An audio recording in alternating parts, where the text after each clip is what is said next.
बार। यहाँ पे क्या है न्यूमेरिकल में कि एक एल्युमिनियम का गेंद है, बॉल है जिसका मास 0.47 kg है और टेम्परेचर 100 डिग्री सेल्सियस है एल्युमिनियम के गेंद का शुरुआत में। अब उस एल्युमिनियम के गेंद को एक कॉपर कैलोरीमीटर में डाल दिया गया। कॉपर कैलोरीमीटर बना है कॉपर का, उसमें पानी भरा हुआ है, कॉपर का मास है इतना केजी, पानी का मास है इतना केजी, और दोनों का स्पेसिफिक हीट कैपेसिटी भी दिया है कॉपर एल्युमिनियम का। दोनों शुरुआत में 20 डिग्री सेल्सियस पे था, क्योंकि पानी जितने पे होगा कॉपर उतना ही पे होगा, इक्विलिब्रियम था। अब जैसे ही एल्युमिनियम गेंद को इसमें डालेंगे तो एल्युमिनियम गेंद ठंडा होगा, ये ठंडा होगा ना 100 से, ये टेम्परेचर लूज करेगा, ये टेम्परेचर गेन करेगा, तो ये बढ़ के कितना पे आ गया पूरा सिस्टम, 23 डिग्री सेल्सियस पे इक्विलिब्रियम पे आ गया। तो बोलता है कि एल्युमिनियम का स्पेसिफिक हीट कैपेसिटी कितना होगा। तो बताइए यहाँ पे हीट कौन, according to principle of calorimetry, heat कौन लूज कर रहा है, heat lost by aluminium is equal to heat gained by दो लोग गेन करेगा, copper and copper plus heat gain by water. चलो बताओ तो हीट का फॉर्मूला क्या होता है, डेल्टा क्यू बराबर होता है एम एस डेल्टा टी। यहाँ पे लिखेंगे हम एम एस डेल्टा टी, लेकिन मास लेंगे किसका, specific heat change in temperature.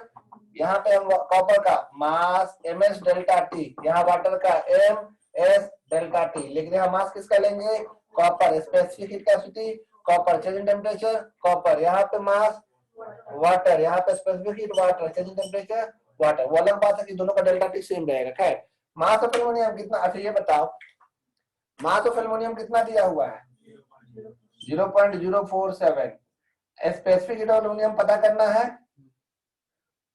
Delta T कितना लिखेंगे 100 माइनस 23, क्योंकि चेंज इन टेम्परेचर इक्विलिब्रियम से होता है में, ठीक है ना। अब बता मास ऑफ कॉपर कितना लिखेंगे 0.14, स्पेसिफिक हीट ऑफ कॉपर कितना लिखेंगे 386, डेल्टा टी ऑफ कॉपर कितना लिखेंगे 3 नहीं, अच्छे से बता दीजिए कितना माइनस कितना 23 माइनस 20, ऐसे लिखेंगे 23 माइनस 20 नहीं दिख रहा है, 23 माइनस 20 ये। उसी तरह से मास ऑफ वाटर दिया है, स्पेसिफिक हीट ऑफ वाटर और डेल्टा टी ऑफ वाटर है ना। तो यहाँ पे किसका वैल्यू नहीं पता है, क्या ये नहीं निकल जाएगा ऐसा सवाल। तो ये सवाल भी जब टीचर देंगे तो बहुत अच्छा आसान आसान वैल्यू देंगे तो कैलकुलेट होने वाला। तो एग्जाम में गलती कीजिएगा 3 नंबर, फ्री का 3 नंबर लूट लो। चलो अगला क्वेश्चन, ये हम भेज दे रहे हैं भैया, ब्लर दिख रहा है भेज दीजिएगा, ओके भेज देंगे हम भैया। हेयर के बच्चे सच्चे और अच्छे होते हैं, सुबह सुबह चुटकुला करेगा, हेयर के बच्चे सच्चे और अच्छे होते हैं। हमारे घरे में 2 भतीजा जा रहा है, उनको सब पता है। वैसे वो लोग अच्छे बच्चे, उनके नाम पे हम मजाक नहीं कर सकते, अच्छे बच्चे हैं वो। हम चूंकि 10 साल से पढ़ा रहे हैं तो हेयर के ज्यादा बच्चे दिखते हैं और सब स्कूल के बच्चे हैं, तो हेयर वाला को हम ज्यादा जान जाते हैं कभी कभी। तो तुम लोग तो हमको मत चला। सबसे अच्छा स्कूल अगर कोई आखिर हमसे पूछेगा तो हम तो डीएवी हेयर का नाम लेंगे। नहीं सच्चाई, अच्छा स्कूल है, अच्छा ही है, अच्छा ही कोई काउंट करने का चीज है। अच्छा स्कूल है तो अच्छा है, वहाँ के टीचर्स अच्छे हैं, पढ़ाई वहाँ पे सबसे अच्छा होता है बाकी जगहों की तुलना में, वहाँ पे बच्चों पे ध्यान ज्यादा दिया जाता है पढ़ाई के सेंस से। तो हमको तो हेयर अच्छा लगता है। इतना बोले तो कवर तो करना पड़ेगा ना। स्कूल भी अच्छा है, टीचर्स भी बहुत ही अच्छे हैं, खास करके साइंस की पढ़ाई के लिए डीएवी हेयर बहुत अच्छा है, हमको जहां तक लगता है सारे टीचर्स अच्छे हैं। सारा भी डीएवी गांधी का भी बहुत अच्छा है, कपिल देव का कुछ ब्रांच में गड़बड़ी है और बाकी सब अच्छा है। तो चलिए अगला हम जो टॉपिक बता रहे हैं उसको ध्यान से सुनिएगा, ये लिख लिए आप लोग सब लोग, बनाए नहीं लेकिन ना जैसे हम किए होंगे वैसे ही जगह छोड़ दिए क्या, ऐसे तीर बना के नहीं छोड़ना, राम रावण नहीं चल रहा है।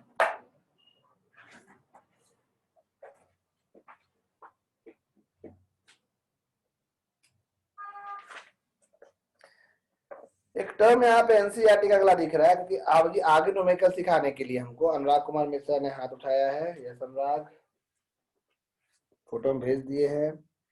डीबी बरियातू भी अच्छा है, बहुत अच्छा है, अर्षित अच्छा ही नहीं बहुत अच्छा है, वहाँ का notes one of the best notes होता है छपवाने के मामले में। रिकॉर्ड किए हैं? हाँ किए हैं, कर तो रहे हैं। लगता है तुम पहला मीटिंग नहीं ज्वाइन किए थे क्या अनुराग?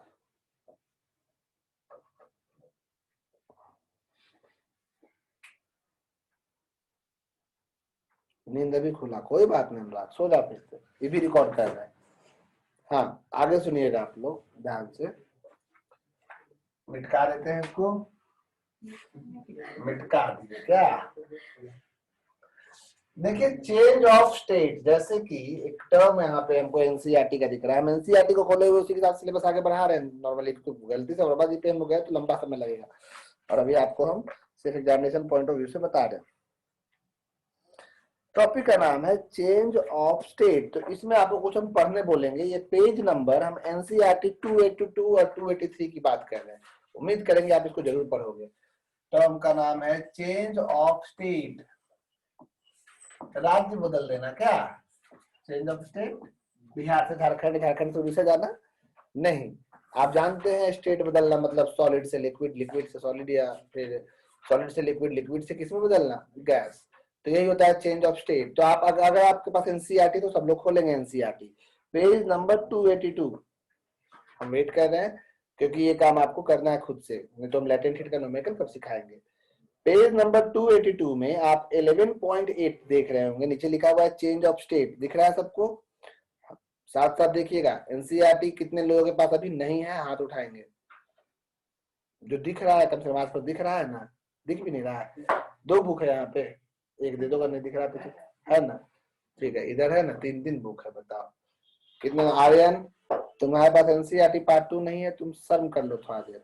गलत बात, अभी तक पढ़ने लिखने बच्चा के पास एनसीईआरटी पार्ट 2 नहीं है, साइंस लेकर बैठा है, एकदम गलत बात, अच्छी बात नहीं है। एटलीस्ट तुम डाउनलोड कर लो यार, तुम लोग का सीबीएसई का क्या प्लेटफॉर्म है, जैक बोर्ड का क्या प्लेटफॉर्म है, उसमें दिया है बुक सब ऑफलाइन ऑनलाइन, लेकिन खरीद लो, ऐसा मत करो। तो अभी चिल्ली मोमो और क्या क्या खाते हो तो उसमें उतना पैसा लगता है डेली, इसमें 100 रुपया किताब नहीं खरीदा रहा है। कौन बाजार?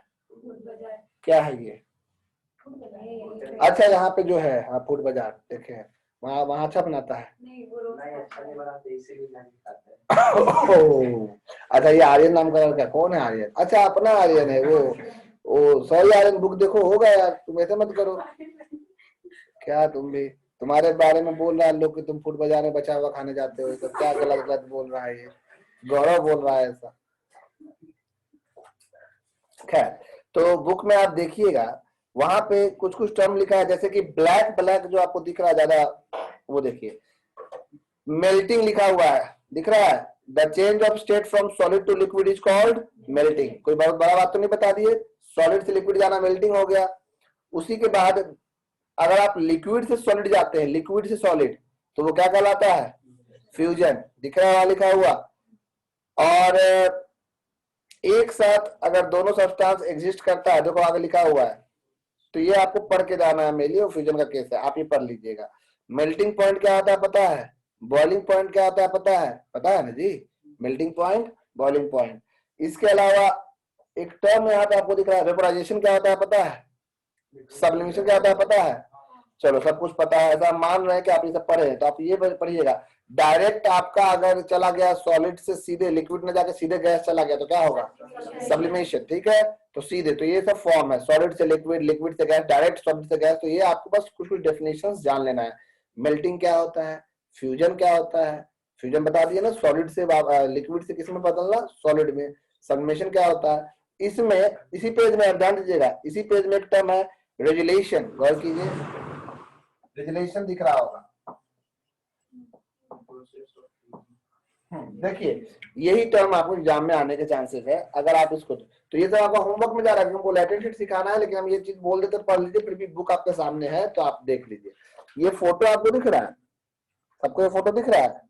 इस फोटो में दो बड़े बड़े टुकड़े के ऊपर ईट उट जो भी है, एक बड़ा सा आइस क्यूब रखा हुआ है। आइस क्यूब, आप बर्फ का सिल्ली देखते हैं, ये बड़ा सा आइस क्यूब है।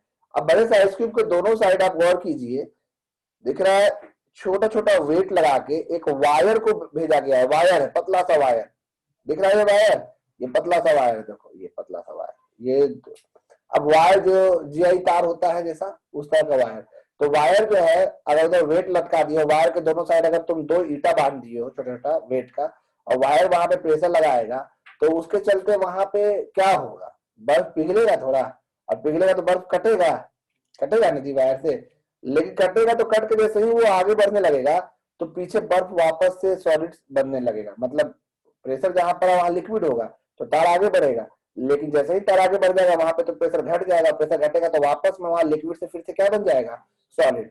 इस चक्कर में पूरा का पूरा बर्फ काट के वो आगे चला जाएगा, कुछ देर बाद ये तार जो है वेट लगा हुआ वो बर्फ की सिल्ली से बाहर निकल जाएगा काट के, लेकिन बर्फ बर्फ ही बना रहेगा। मतलब आइस एक बार लिक्विड हो जाने के बाद जैसे ही वहां से प्रेशर हटेगा फिर से वो क्या में कन्वर्ट हो जाएगा, सॉलिड में। किसमें कन्वर्ट हो जाएगा, सॉलिड में। तो इस तरह से आपको जादू से लगेगा कि अरे भाई तो काट के ऊपर निकल गया लेकिन आइस आइस ही रह गया। होता क्या है, ये यही प्रोसेस कहलाता है रिजलेशन, मतलब प्रेशर बढ़ने पे कहीं पे भी सॉलिड का लिक्विड में कन्वर्ट करना, और जैसे ही वहां से प्रेशर घटता है वापस उसका फिर से किस में कन्वर्ट हो जाना, सॉलिड में कन्वर्ट हो जाना, यही क्या कहलाता है, रेजुलेशन। जैसे कि आप जब जाते हैं कश्मीर घूमने, मनाली घूमने, तो वहां स्केटिंग करते हुए लोगों को देखते हैं ना बर्फ पे, जो स्केटिंग करते हैं वो असल में क्या है, पैर जहां पे बर्फ केस पे पड़ता है ये एकदम पतला पतला, वहां पे देखिएगा जूते पे भी एकदम पतला सा स्टील का लगा रहता है, लोग वो भी करते हैं। तो जहाँ पे असल में वो स्केट कैसे कर पाते हैं, क्योंकि वो जो आइस है वो असल में क्या बन जाता है प्रेशर पड़ने पे, लिक्विड, और वो पानी पे असल में स्लिप कर रहे होते हैं, लेकिन जैसे ही उनका वो जूता या स्केट से आगे बढ़ता है तुरंत पिछला हिस्सा जो लिक्विड था वो क्या बन जाता है, सॉलिड।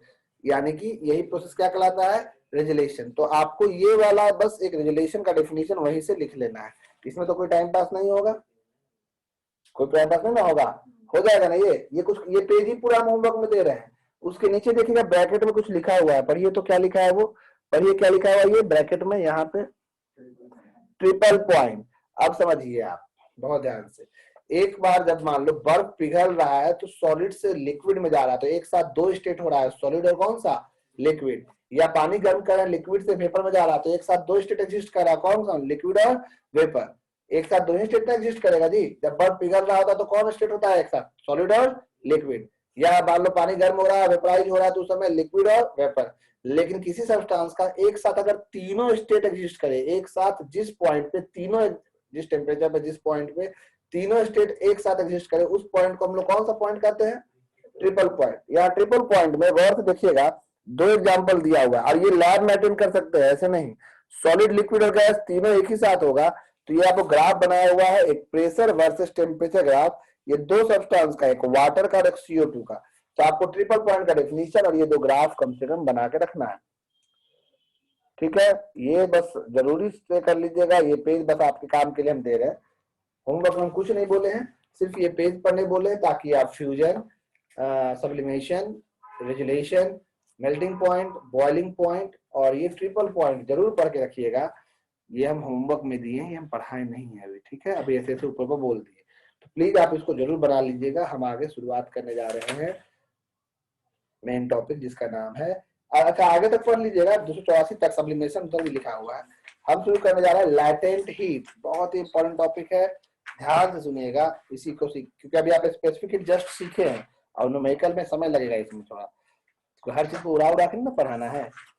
स्कूल तो 2 दिन में खत्म कर दिया होगा ये सब चैप्टर, कोई ठीक नहीं है, लेकिन हम लोगों को 5-7 दिन लगेगा ही लगेगा।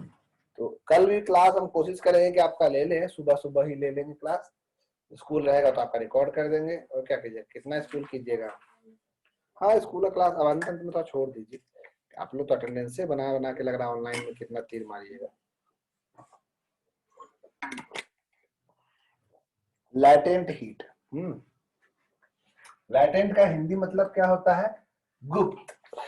गुप्त हिंदी में लिखे गुप्त उष्मा लिखता है इसका नाम, गुप्त मतलब छुपा हुआ हीट, लैटेंट हीट मतलब कौन सा हीट, छुपा हुआ हीट, ये है लैटेंट हीट। होता क्या है देखो, इसको ऐसे समझो तुम,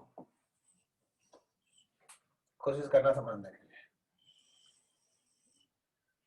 मान लो मेरे पास ये एक आइस का टुकड़ा है, आइस, और हमारे पास एक टेम्परेचर रीड करने का डिवाइस भी है जो इसका टेम्परेचर रीड कर रहा है। अभी इसका टेम्परेचर -10 डिग्री सेल्सियस है, कितना है, -10। तो आप इसको हीट सप्लाई किया, बर्नर जला दो, गैस जला दो, कुछ भी हीट सप्लाई करोगे, हीट सप्लाई करोगे तो इसका टेम्परेचर क्या होगा, बढ़ेगा, बढ़ेगा, और -10 से बढ़ने लगेगा, फिर आते आते फिर कितना डिग्री सेल्सियस पे आ जाएगा, -5, -4, कितना डिग्री सेल्सियस पे आएगा।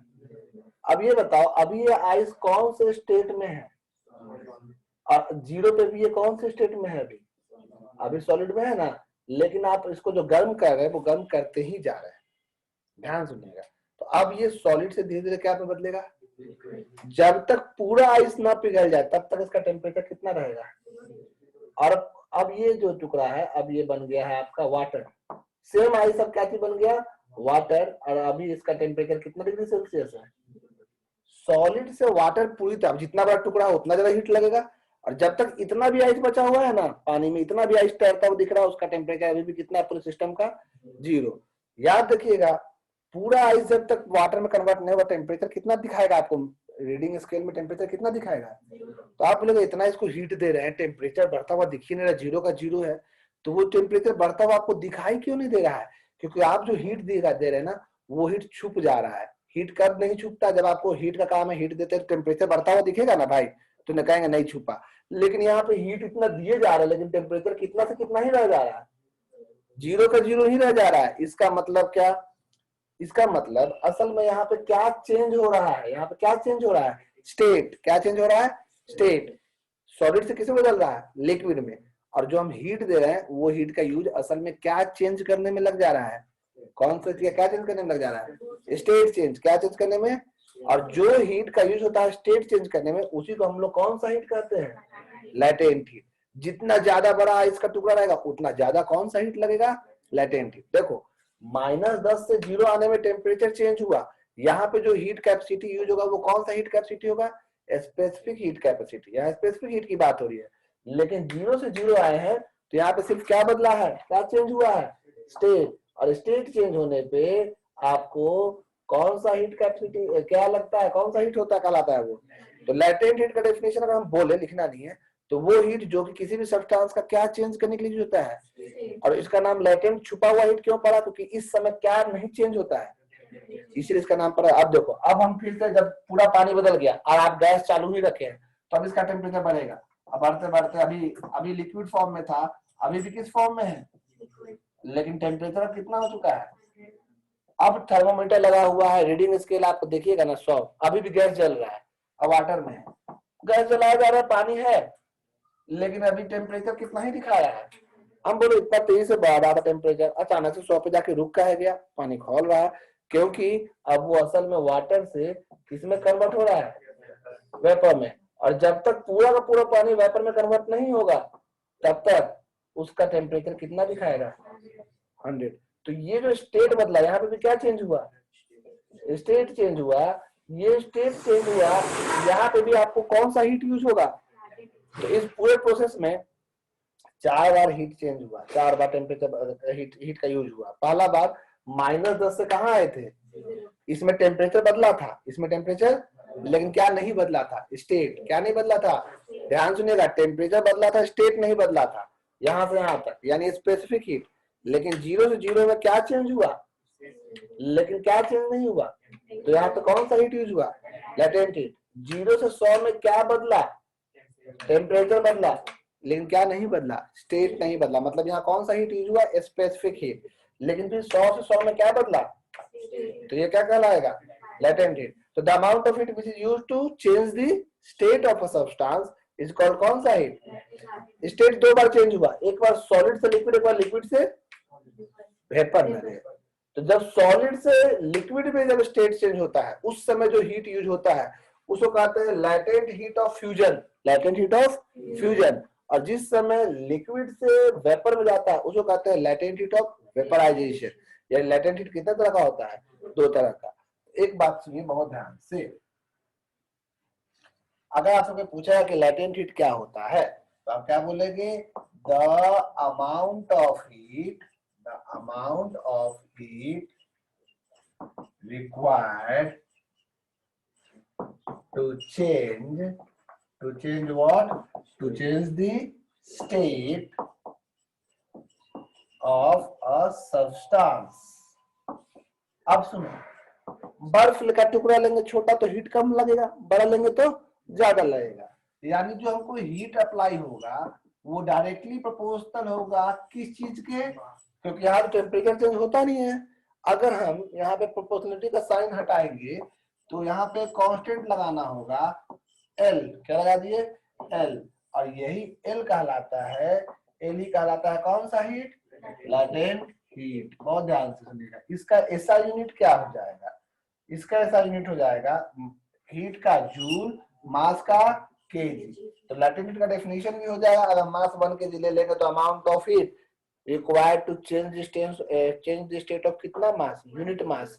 1 केजी को क्या बोलेंगे, यूनिट मास, पर मास और unit mass of substance is called कौन सा हीट, लैटेंट हीट। ये दो तरह का होता है, एक होता है लैटेंट हीट ऑफ फ्यूजन, इसमें स्टेट बदलता है किससे किसमें, सॉलिड से। हमको पता है आपको नींद आ रहा है, लेकिन ध्यान से सुनिएगा, गाना जैसा नहीं सोचिएगा। इसको एल एफ लिख दिए मान लो, लैटेंट हीट ऑफ फ्यूजन। और दूसरा क्या होगा, लैटेंट हीट ऑफ वेपराइजेशन। बहुत ध्यान से सुनिएगा, नहीं तो बहुत कंफ्यूजन होता है, सीखने के लिए भी सिखा रहे हैं ना। ये कहां से कहां जाएगा बताओ, लिक्विड से, इसको एलवी लिख देंगे हम, एलवी लिक्विड से गैस में जाते हैं या वेपर में जाते हैं। तो ये आपको लैटेंट हीट का फॉर्मूला हो गया, delta Q equal to m into L, याद रहेगा। और स्पेसिफिक हीट का फॉर्मूला क्या था बताओ, ms डेल्टा T। बस अभी जल्दी से 5 मिनट इंपॉर्टेंट बात बोलने वाले, इसको लिख लीजिए, फिर वो जरूरी है लास्ट टॉपिक, ठीक है। लेकिन दूसरे रूम में, तो दूसरे रूम से ले आओ बाबू आर्यन, ऐसा मत करो तुम, बड़ा घर है ना जिनका, एक रूम से दूसरे रूम में जाने के लिए ऑटो करना पड़ता है।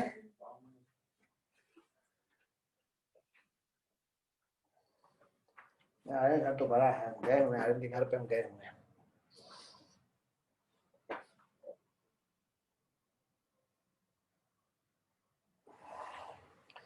चलिए आप ये लिख चुके होंगे, क्योंकि मेरे पास मीटिंग बहुत कम समय का बचा हुआ है, इसको आप समझिएगा। तीसरा मीटिंग करने का आज मेरा कोई मन नहीं है। आप प्लीज अपडेटेड रहिएगा कि क्लास कब हम भेज रहे हैं, क्योंकि 1-2 दिन पूजा के चलते हैं हम, और आप सबको पूजा में आना है, हम बताना भूल गए थे, इतना बार इनवाइट कर दिया, सोचो तो।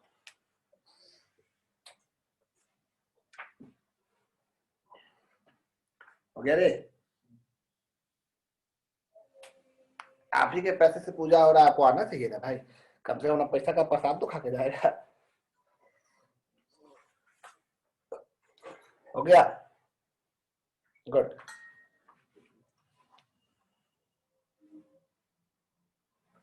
ध्यान से समझने की कोशिश कीजिएगा। मान लो अगर आपको समझ में आता है तो ये ध्यान से, ग्राफ है, ग्राफ बनाने आता है जो बनाने जा रहे हैं, ठीक है। फोटो हम भेजे हैं इसका, अरे बच्चा लोग बोला कि फोटो भेज देने के लिए, हम फोटो नहीं भेजे, और फोटो लिया भी नहीं होगा, कॉपी से फोटो भेज दिए हम ना, और फोटो तो हम भेज दिए, चलो चलो ठीक है, ठीक है। देखिए आगे अपना ये रिकॉर्ड कर रहे हैं हम, हाँ रिकॉर्ड हो रहा है। मान लीजिए ये आपको समझना है, समझ में आया तो ठीक है, तो अगले दिन यही शुरुआत कर देंगे हम, क्योंकि मीटिंग खत्म भी हो सकता है। इधर आप हीट सप्लाई कर रहे हो डेल्टा Q, और इधर साइड आपका टेम्परेचर चेंज हो रहा है, टेम्परेचर T फॉर टेम्परेचर। अब सुनो आप, मान लो ये टेम्परेचर है -10 डिग्री सेल्सियस, तो आइस है ना, अब टेम्परेचर बढ़ाएंगे तो आपको क्या सप्लाई करना पड़ेगा, हीट। -10 तो ये कितना डिग्री सेल्सियस है, तो -10 से 0 तक आए, देख रहे हैं यहाँ पे ये आइस था, यानी कौन सा फॉर्म था, तो यहाँ पे भी ये कौन सा फॉर्म है, सॉलिड। तो यहाँ से यहाँ आने में कौन सा हीट यूज हुआ है, स्पेसिफिक हीट। बहुत अच्छा। और अगर हम आपसे पूछे कि कितना अमाउंट ऑफ हीट यूज हुआ, Q1 बराबर, तो अगर आइस 2 kg है क्या कुछ है, तो फॉर्मूला क्या यूज करेंगे, M S कौन सा T, S किसका यूज करेंगे, आइस का। Delta T change in temperature कितना लिखेंगे, 0 माइनस -10, 0 माइनस -10 यानी 10, ठीक है, 10 का चेंज हुआ। अब यहाँ पे और टेम्परेचर बढ़ा रहे हैं, तो अब सॉलिड से किसमें कन्वर्ट होगा, लिक्विड में। लेकिन आप गौर करो, मेरा ग्राफ इसी लाइन में रह गया, यानी टेम्परेचर 0 से कितना है, 0 है। ये सॉलिड पे आ गए थे। अब सॉलिड से लिक्विड में कौन सा हीट यूज होगा, latent heat of fusion, latent heat of fusion LF। और हम पूछे हैं कितना हीट यूज होगा, Q2 इज इक्वल टू, तो M into L, delta T इसमें होगा ही नहीं, टेम्परेचर नहीं होता है। लैटेंट हीट ऑफ क्या यूज करेंगे, फ्यूजन। मास किसका लेंगे बताओ, आइस का, सेम मास। अब हम टेम्परेचर और बढ़ाएंगे, तो बढ़ाएंगे तो ये आ गया यहाँ तक, कब तक, जब तक इसका टेम्परेचर बढ़ के फिर से कितना ना हो जाए। अच्छा ये सॉलिड से अब किसमें बन चुका है, लिक्विड, लेकिन अभी भी यहाँ पे ये क्या चीज में आ गया, फिर से लिक्विड। और इस केस में आपका तीसरा नंबर हीट कितना यूज होगा, MS डेल्टा टी। याद रखिएगा इस बार स्पेसिफिक हीट आइस का यहाँ लिए, लेकिन यहाँ स्पेसिफिक किसका लेंगे, वाटर का। यहाँ किसका लेंगे, वाटर। और उसके बाद फिर से ये लाइन क्यों बनाया पता है, टेम्परेचर तो बढ़ ही रहा है, लेकिन 100 से इधर हम 100 डिग्री सेल्सियस लिख दिए है, तो इधर आपको हीट लिखना था, गलती से इधर टेम्परेचर दिए, इधर हीट है, इधर आपका क्या है बताइए, टेम्परेचर। टेम्परेचर इधर बढ़ा रहे हैं, ठीक है। मीटिंग एंड हो जाएगा क्योंकि ये खत्म हो चुका है। लेकिन ये कौन सा हीट है बताइए आपको, लैटेंट हीट ऑफ वेपराइजेशन। और ये Q4 कितना लिखेंगे हम, Q4